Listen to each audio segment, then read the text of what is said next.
great performance. GSP, it was good. It was really a good victory. He threw the left hook like a fighter should, and I was really happy about that. And his overhand right worked well, and you know, my part of the striking job went very well. Freddie, now that we are coming to Cotto's last fight, you never want to see any of your fighters go because you become attached to them. Do you almost feel like you get a little bit of breathing room now since there's one less body to occupy the spot? No, you know, the thing is, there's a good time for everything in life, and the thing is, I mean, it's a really good time for him to retire right now. I think, you know, he's still a young man, he has his family, he wants to spend more time with his family and so forth.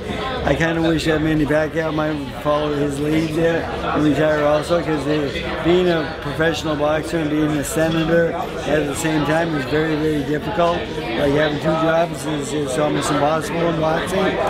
He still wants to continue for a couple more fights, but I think it's good. You know, I'm really happy that because he's making that choice, not some commission, not some doctor. He's in good health and so forth, and there's nothing better than going out on top. Right. So as we step into this fight, we know Cotto tends to be very serious, very focused, and a man of few words. Does he find himself reflecting and being a little nostalgic? Do you feel a little nostalgic as he reflects back on the career and the time he spent with you? No, you know what? We don't really talk about that too much. You know, when he first told me, I had asked him a couple of questions about why and so forth. And he wants to spend more time with his family, and he has good reasons. And he's been pro for 17 years, and he's been in the sport for a long time. He's fought everybody. He's won 6 world titles. There's nothing he has to prove, I feel, and he saved his money. I mean, he'll never be broke, so that's great. And I take my head off him because I love that he's going out on top, and we'll be friends forever. And Puerto Rico's not that far away. I'll go visit him. So going back to Manny Pacquiao, when's the last time you spoke to him, and what was the conversation like? We're talking about a fight possibly in February, and Aaron's trying to like put 4 guys together where it ends up with Pacquiao fighting a big fight at the end, and you know, but the thing is, it's all speculation right now. I haven't spoke to Manny because he's having a little trouble in the Philippines right now because of ISIS and the rebels have gotten together, and they're in a combat zone right now, and they're just under a lot of pressure. But he's handling the best he can. He's doing a great job as a senator right now, but not as a boxer. Cotto will fight against Saddam Ali, who is a young guy who's up and coming. Cotto was once that young guy like Saddam Ali.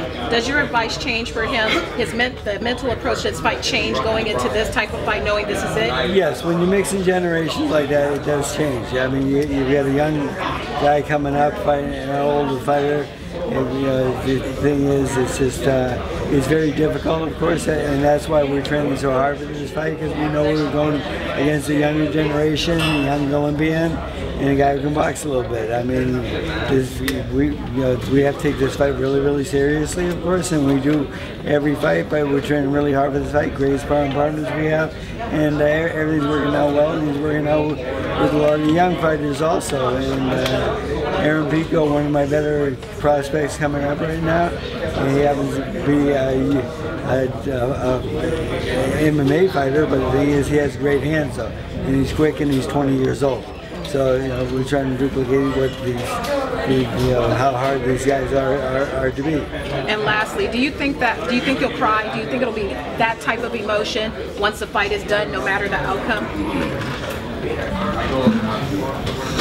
Cry? I don't think I'll cry, but I will miss him for sure. Yes, and the worst thing is like me and him on the phone. Like not too good, because we're both very kind of shy, quiet people, you know. So we don't have really, really long conversations, and my bill won't get too big. Last question.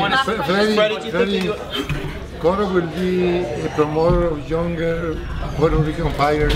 He has some already. Are you going to be training those boxers? Yes, Cotto will send me a lot of his boxers. I already have one who just won the world title, and that's one of Cotto's fighters. And he's got some good prospects. And there's a couple guys that are training my gym that he's interested in and wants to sign. So I like that. We have a new promoter in the world, and I think he'll do a great job at it. There's already a lot of debate on social media now that Cotto's career is coming to an end, whether or not he's the greatest Puerto Rican fighter of all time. How do you rank him? I rate him as the best one of all time, but the thing is, people have opinions and so forth, and there's a lot of great fighters. I like Freddie Roach. I think he was one of my favorite Puerto Rican fighters ever. Yeah, I mean, until he lost to the great Mexican warrior. You know, I mean, he was great till then, but then things change. When you walk into the wild card here, it's almost like a museum with all the pictures, the artwork. You get a feeling like mission accomplished that you took Cotto during lower time in his career and brought him back up to the very top of the sport. It was really good. The thing is, he just had to make some really small changes, and he made those adjustments really easy and so forth. And I know why Manny Pacquiao beat him, and I told him why Manny Pacquiao beat him, and I showed him why. And the thing is, that wasn't going to ever happen again. Thank you, Fred. Thank you, guys. Thank you. You're good. Thank you.